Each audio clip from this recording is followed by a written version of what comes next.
莫非啊？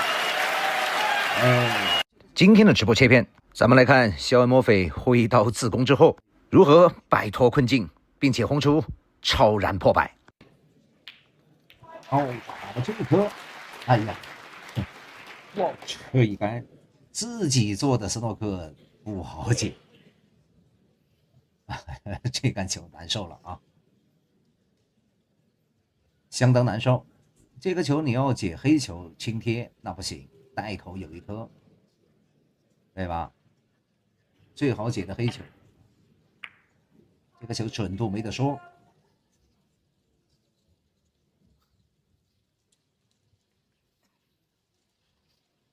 这一下难受了啊！黑球是肯定不敢解，你这个球虽然很简单解到黑球，那你袋口这颗漏了啊。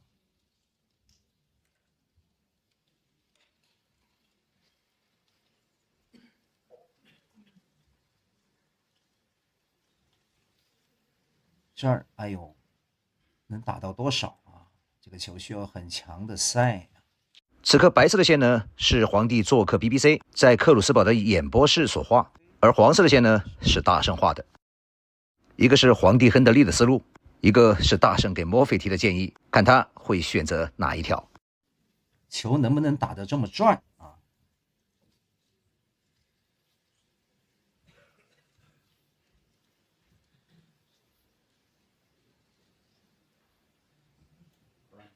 ？Ramble, thank you.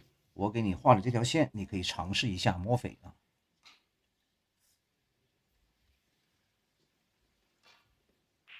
哎，好像还不是很影响，可以啊。这个赛一定要够，力量也要够。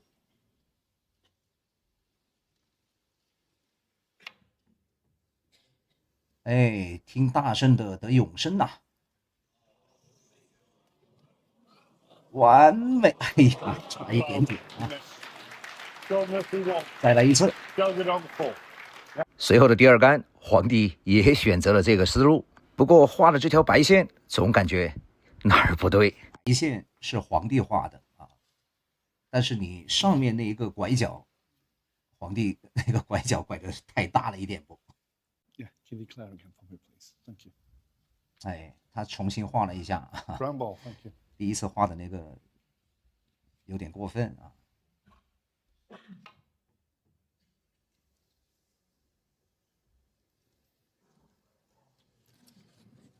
哎， Foul, and a miss. Jogadong 4. Yes. 随后这杆自己做的孽，墨菲反反复复，一共解了8杆。多了啊，这个球多了。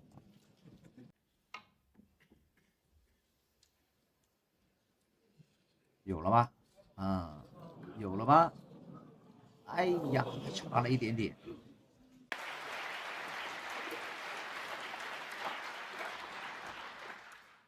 还是过了啊，那是吹牛逼。哎，这个像了啊，哎，又是力量轻了一点点。 Foul, and a miss. 哎，这个力量够了啊，这个哎 OK 了 OK 了啊，这个 OK 了。哎， Foul, 这 and 个 a 什么 miss. 情况？差一点啊，这力量够了啊，这够了，这够了，绝对够了。这够了。嘿嘿，魔粉啊！哎，看你那骚烘烘的样子啊！这一下难题交给了果冻，同样是解球，这差距就显现出来了。接下来看墨菲如何逆袭，超然破百。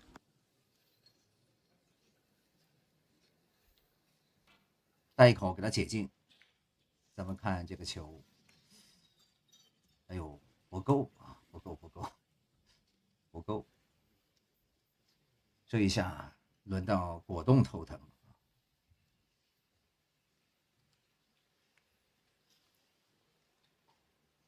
咱们给他研究一下。这样吧，果冻啊，来个简单的啊，解个这个薄球，白球啊，白球这样来啊，这个是一个很优的选项啊，没有这样选择吗？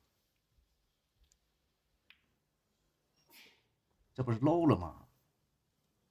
这球解到没有意义啊！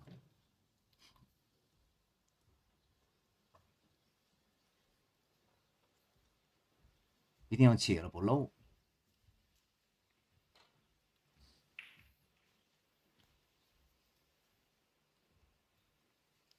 他那个自由球没得打啊，怎么打？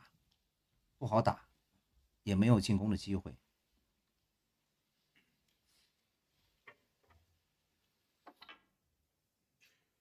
自由球不能贴咖啡，你要先明白规则啊。自由球是不能贴你打的目标球。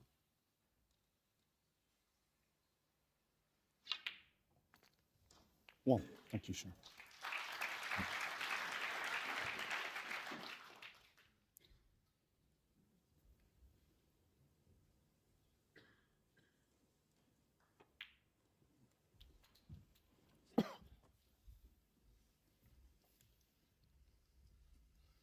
Six.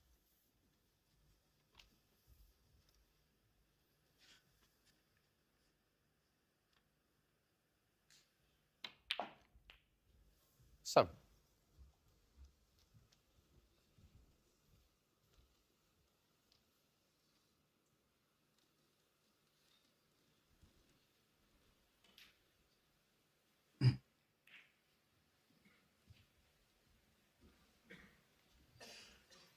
刚才那杆解球呢，果冻可能没注意到，解上方那一颗的薄球，白球可以回去。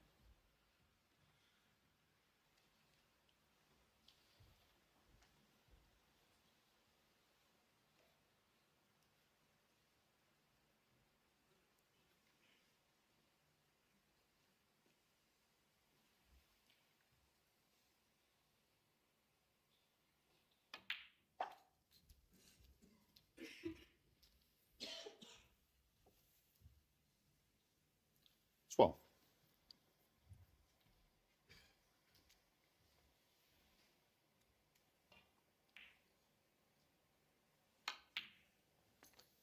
13.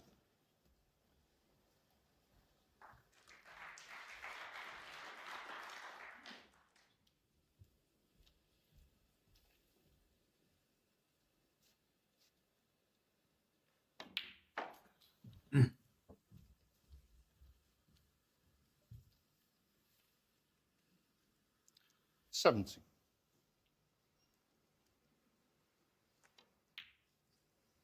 18. 这个球呢，必须要围绕篮球，对白球的控制力要求还是非常高。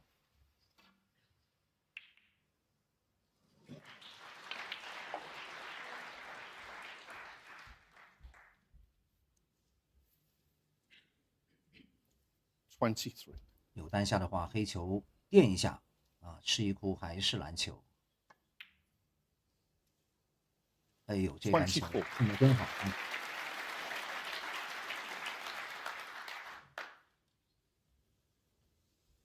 对击打红球后配黑球的分离角把握的非常的完美，力度也完美。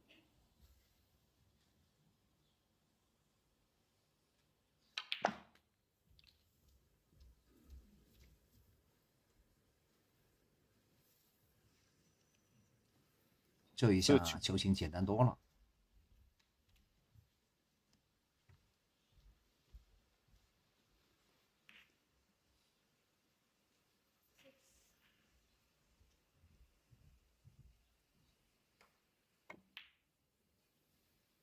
32. 现在墨菲呢，在这个板区呢，属于三鹰战吕布，3个中国球员围剿墨菲。所以说啊，小范同学放山归虎。本来今天是果冻39. 对肖主播，对吧？那咱们可以安安心心的看慈祥辉的那一场。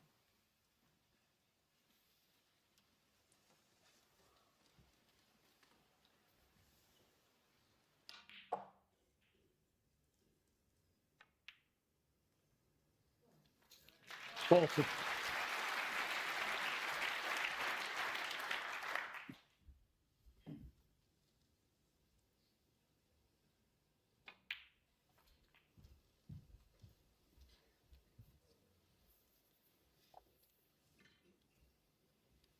45. 哎，墨菲80年的球杆是当年他爷爷给他留下来的。当时那只球杆呢，是他爷爷在20年代买的一只球杆。46. Thank you. 最后呢，墨菲拿那只球杆在05年从资格赛打起啊，最后奇迹夺冠。现在那只球杆呢，已经有上100年的历史了。所以说啊，一只好的球杆啊，一杆传3代，人走他还在。53. 这是真的传了3代。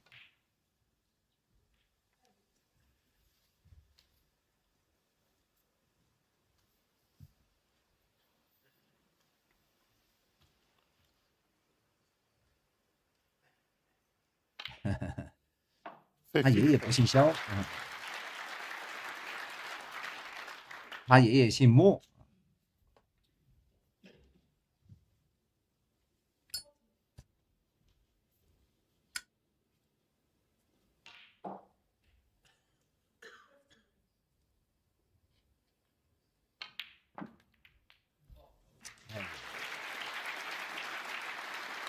61.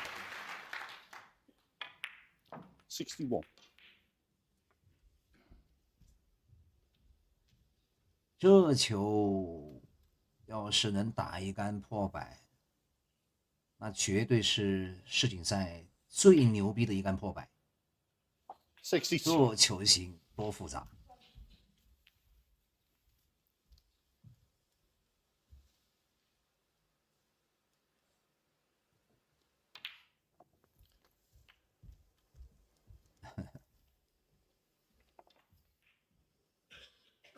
69. 老外的姓放在后面啊，墨菲才是他的姓， 70. 肖恩是他的名字。你说他爷爷是不是姓莫？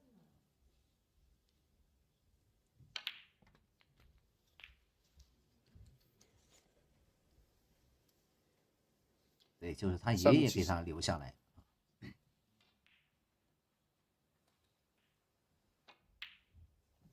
78. 这杆球绝对是世锦赛开赛以来最牛逼的一杆超分，球形太复杂。 82. 现在还是有机会破百啊！来，低杆把粉球带一带，角度够不够？啊，角度太大了，还是够啊！角度还是够。看一下这杆可以打到118、116。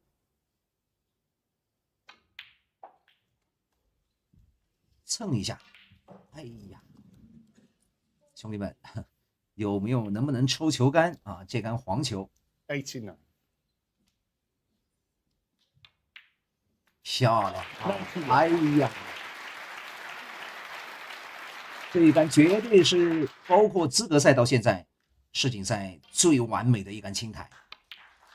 94. 这一杆球绝对打出了现象级的发挥。 98. 精彩啊，精彩！好，咱们后台准备一下抽奖，点亮咱们的灯牌啊！参与抽奖的话呢，点亮一下咱们的灯牌。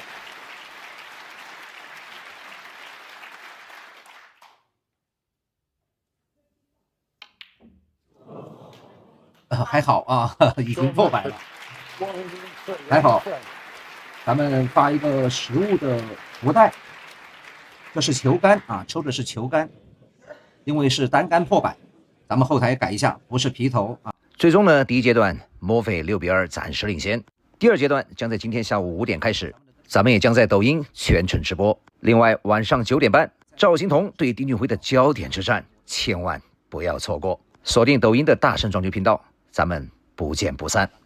咱们之前直播的时候啊，经常提到萝卜之所以喜欢绕圈圈，那是因为他脑子不够用，不是为了拖台费。好多兄弟还不相信，今天呢，咱们就来看一看傻萝卜如何将梦想照进现实。注意看桌边的小分，庞俊旭57，萝卜有9分。打进这个红球之后，庞俊旭领先了47，而此刻的桌面还有51分。相对于以前的比赛忘了球杆，记错了比赛时间等等，这一次萝卜的操作可谓是离了大谱。注意看黑球没有打进，萝卜的操作台面的分数完全足够，但是萝卜居然认输了。这里还有一点，裁判也居然没有任何反应。如果说萝卜是单纯的憨，那么当值裁判只能说是他二输了。接下来裁判的耳机里收到了副裁判的提示，老大分数还够，萝卜不能认输。这个咱们待会儿再解释为什么不能认输。咱们注意听一下哈，萝卜说了什么。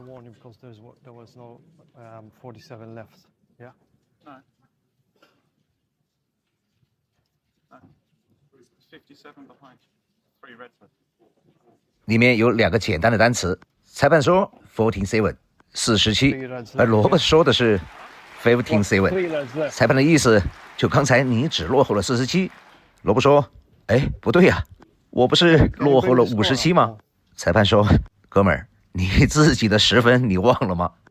此刻的萝卜张大了嘴，一脸的不可思议，我的数学也会错。Yeah. What was it? 57. The difference. Was 57. Yeah. 58. 哎，算了吧，数个数都困难。2位数的加减法对于萝卜来说，大于等于马斯克去火星。好了，裁判球都扒拉了，也只能认输。下面咱们来说一下为什么这样的球不能认输。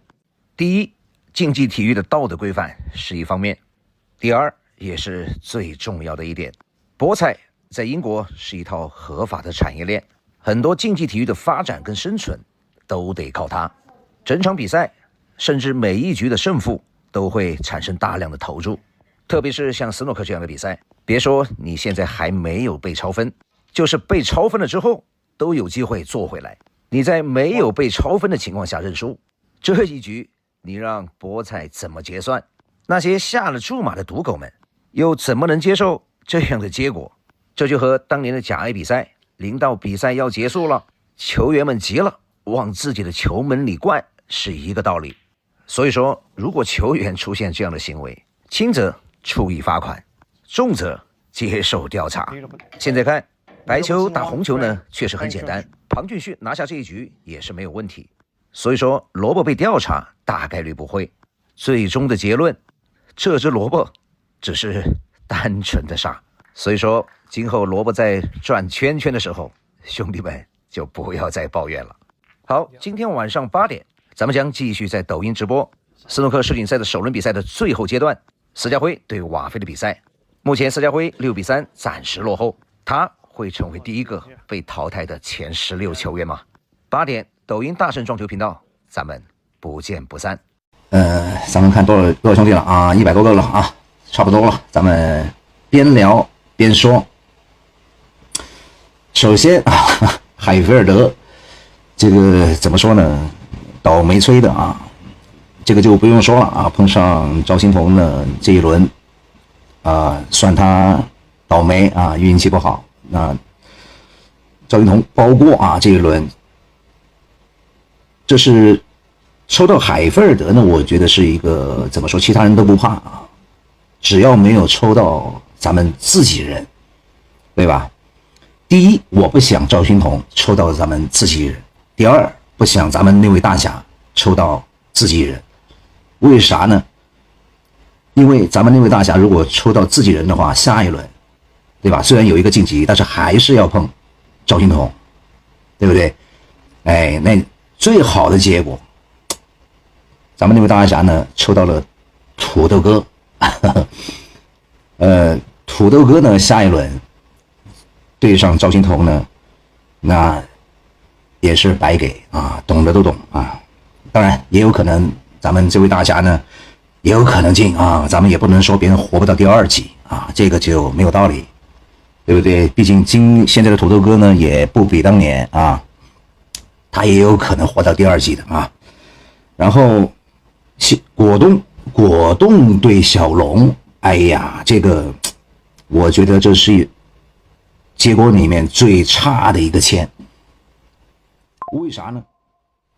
因为果冻也好，道长也好，小龙也好，我个人认为都是非常有实力打到8强，非常有实力打到8强。但是呢，首轮就相遇了，这个非常可惜啊！首轮必损我1员大将，这个是非常可惜的啊。土豆哥是吉尔伯特啊，吉尔伯特。所以说这是我认为在今天抽签结果里面最不满意的一个签位，但是其他还好了啊，最不满意的一个签位，因为道长跟小龙都是非常有机会打到8强。然后接下来墨菲对范振一，这一场呢怎么说呢？范振一呢过关的概率不大啊，我觉得3.5的6.5，因为今年墨菲的状况一直都还算非常稳定，偶尔有点小起伏，但是不大。总的来说，我感觉墨菲还长球了啊，对比前2年，所以说范振一想要过关难度有点大啊，3.5对6.5。接下来老张对机长，哎，这场球有看头，老张可不一定过关啊，老张不一定过关。因为怎么说呢，机长大家都知道，打球的这种韧性啊非常非常足，而且老张呢最近一直都几乎没有什么休息，一直啊什么表演赛呀这样那样的，所以说对机长这场球呢5.5对4.5吧啊，5.5对4.5，老张呢只是略占优势，并不是碾压式的那种优势啊，所以说机长是有机会的。好，接下来火箭对国强，火箭对国强这场球呢，大家知道之前国强是赢过火箭的啊，但是呢这场球呢关键不在国强，而在于火箭，因为火箭最近的状态啊，一会儿上天，一会儿入地。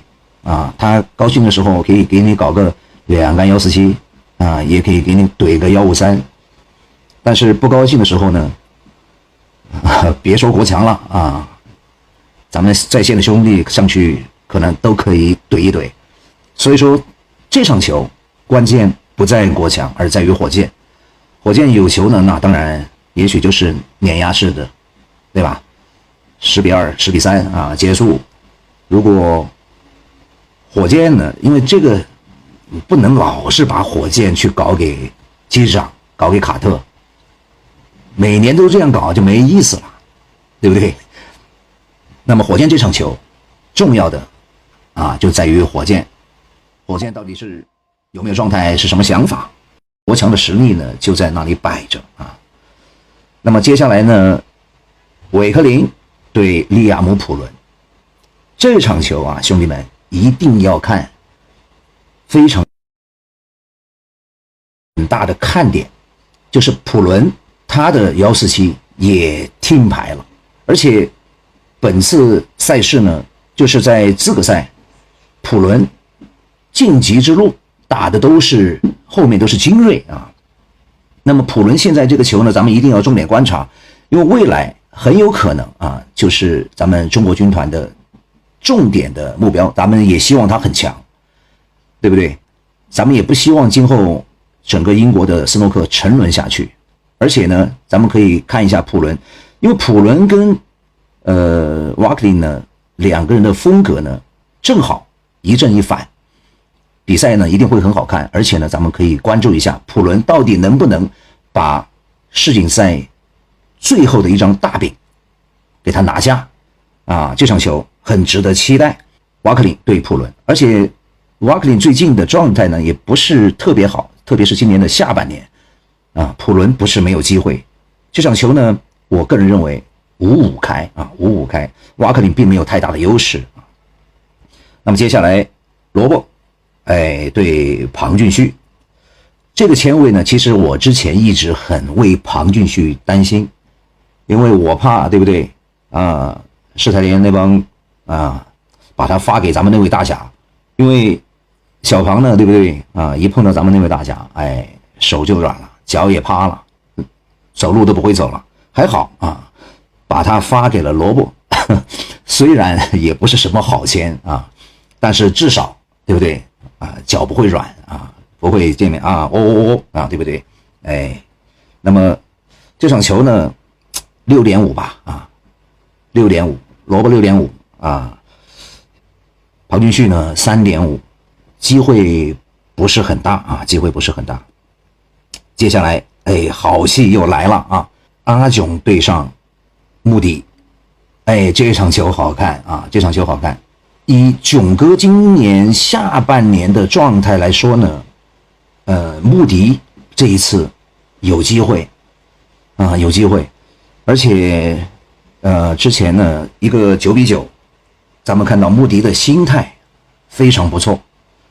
然后这一场对战呢，两个人的打法呀，还有穆迪的这种快攻，非常有观赏性的这种进攻的风格啊，这场球非常值得期待。炯哥是有可能啊，有可能会被爆冷的啊，兄弟们记住啊，阿炯这场球是有可能会被爆冷的，因为阿炯目前的状态不是很好啊，心态有点趴，对不对？他连长冰浴都怕，对不对？赛前放话啊，不要碰上长冰浴，对不对？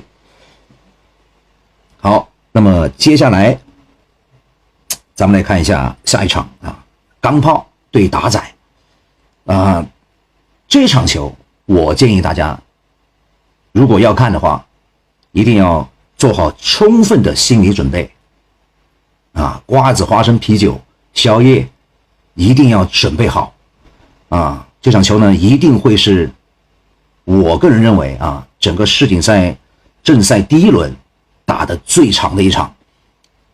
这场球上下半场有可能会打满10个小时啊，兄弟们一定要做好这个心理准备啊，把瞌睡睡好，对不对？瓜子、花生、啤酒准备好，对不对？但是呢，会有精彩是一定会精彩，但是呢，会有很多的回合来回，到时候该准备好的东西准备好，有个心理准备就行了。一定会是首轮啊最漫长的一战啊，但是呢，谁能胜出不好说啊。这场球5-5开，因为打仔呢，最近状态也不错啊。钢炮呢，就是现在怎么说呢？去打比赛经常都穿着尿不湿，对不对啊？就看谁的膀胱可以，实在不行就尿在裤裆里啊，他也要跟你干。所以说，兄弟们做好准备啊！看这场球，如果你也不想错过精彩的那个阶段呢，你也穿好尿不湿啊，免得上厕所的时间错过一些精彩的片段啊。好，那么接下来霍师傅对威尔斯隆这场球呢，是两个老炮之间的对决。个人认为啊，威尔斯隆呢难过霍师傅这一关啊，毕竟这几年啊，虽然说偶有一些成绩，但是毕竟史蒂文斯呢是一直是一个下滑的状态，而霍师傅呢大家都知道啊，一般打第一轮打第二轮啊，不管碰到谁啊都轻松而过。霍师傅呢经常1到4强啊就卡在那里啊。所以说这一场呢，我认为霍师傅6.5吧，啊，6.5对3.5啊，霍师傅的一面挺大的。好，那接下来，哎呀，兄弟们，精彩的一场就来了啊！马舒对科瓦尔斯基，这一场球啊，是我觉得两把锋利的矛啊，一把老矛对一把全新的锋利矛的对抗。科瓦尔斯基呢是波兰的第一位跨上克鲁斯堡的球员，也是 WSF 的世青赛冠军啊。球风非常的凶悍，非常犀利，而碰上马舒呢，正好啊，大家上一课，火星撞地球，这场球非常精彩啊！到时候呢，看一下是老马给科瓦尔斯基上一课呢，还是小将挑战老帮主的权威？这一场球非常精彩，是4月18号的晚上9点半啊，这场球非常精彩。好。接下来，塞大师对牛仔裤这场球有意思了啊。我个人感觉塞大师有点难啊，有点难，不是随便赢啊。牛仔裤他每到赛季末的时候，状态都调整的不错，而塞大师呢，他现在打长局制。精力非常不济，他经常就是包括现在咱们看塞大师啊，整个打法都已经改变了，因为为什么呢？他不能再用以前他那种控制型的打法，可以全场控球啊，全场打一个全场的控制，但是现在的精力不济，有时候呢打得比较激进，他如果还是沿用现在比较激进的打法呢，打牛仔裤我觉得不保赢啊，兄弟们，这场球我觉得5-5开啊，塞大师是有可能翻车的啊，5-5开。那接下来啊，这场球有意思啊，小吴同学啊，吴一泽对雷佩凡，大家知道啊，之前两个人，吴一泽在雷佩凡在吴一泽手上拿了一个冠军啊，吴一泽呢心里面万分不服，那么这两人呢这一次在克鲁斯堡对上，虽然啊是一场德比啊，有点可惜，但是呢，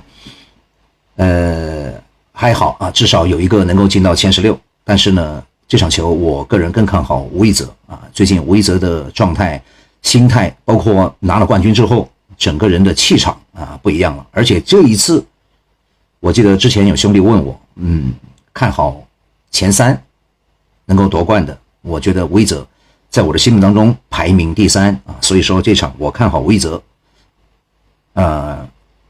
，6.3啊，6-4开吧啊，6-4开啊。然后接下来施家辉小斯同学对瓦菲，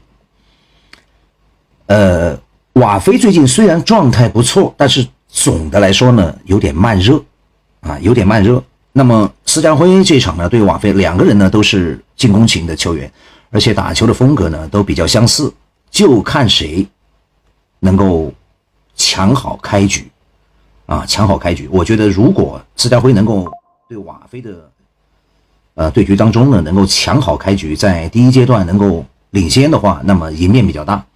如果开局没有抢好，打到后阶段呢，我觉得那就瓦菲的赢面大。所以说这场球呢，我觉得5-5开啊，5-5开，就两个人看谁能够抢好开局。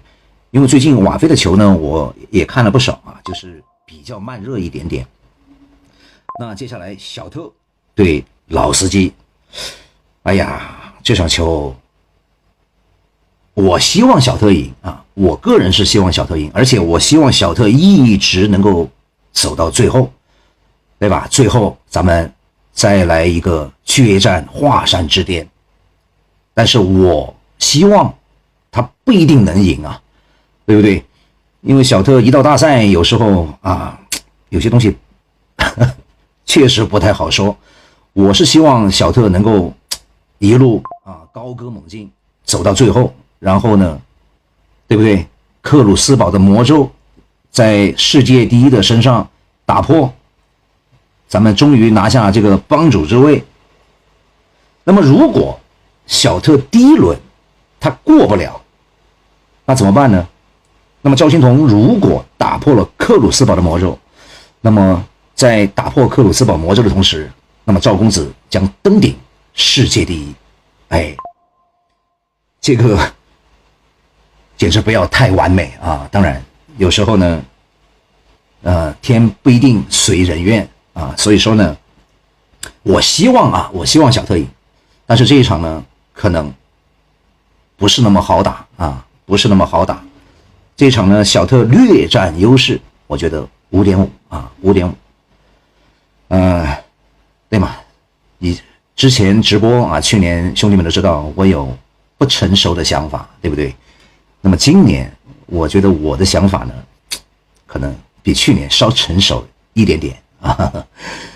那咱们就先下了，明天呢我看找个时间给大家有没有时间做一个总结啊，做一个总结，到时候呢发个视频。那么今天的直播呢就先到这儿啊，那么咱们后天18号下午5点不见不散。